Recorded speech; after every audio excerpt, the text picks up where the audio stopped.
974 есеп 6 сынып.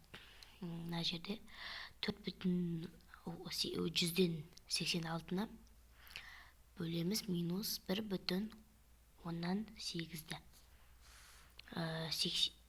4,186 минус 1,8-ге бөлсек 2,7 минус алдында минус бар, минус 2,7.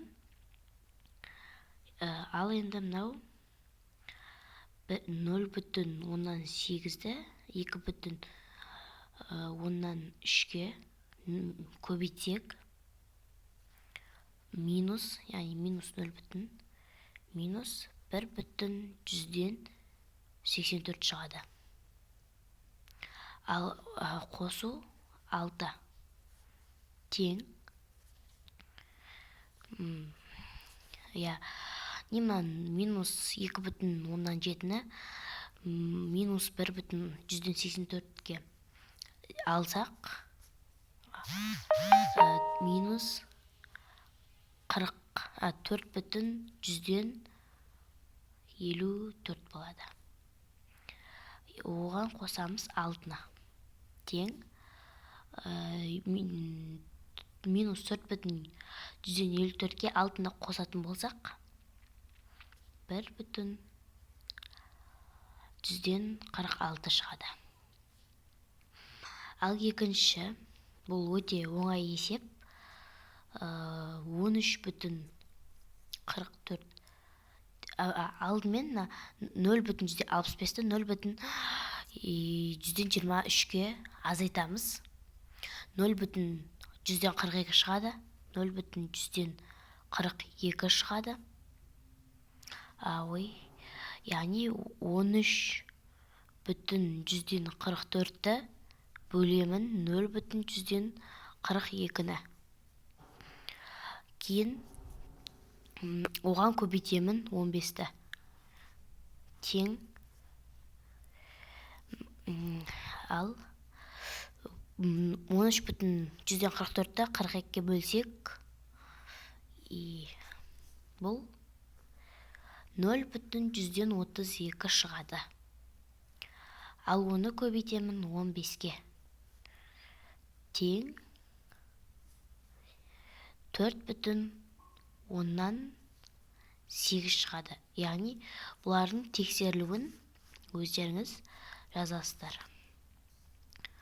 Алдында минус бар. Ал енді үшінші 3,4-ті бөлемін минус 1,6-ға. Яғни 1,9 шығады. Ал кейін оған қосамын. 16,16-ны 16-ға бөлсек 1,1 шығады. Оған қосамын 7-ні. Тең шығады. 9, яғни 1,9-ға 1,1-ді қосып, яғни оған 7-ні қосатын болсақ 9,91 шығады екен. Төртінші енді 99,199-ға минус 6,154-ге бөлетін болсақ 93,145. Ал одан азай бөлемін. Мына минус 62,3-тен көбейтеміз минус 0,3-ті. Ол 18,169 шығады. 93,45-ге бөлеміз 18,69-ды тең 5 шығады. Тексерілуін өздеріңіз жазасыздар. Яғни нақты жауап.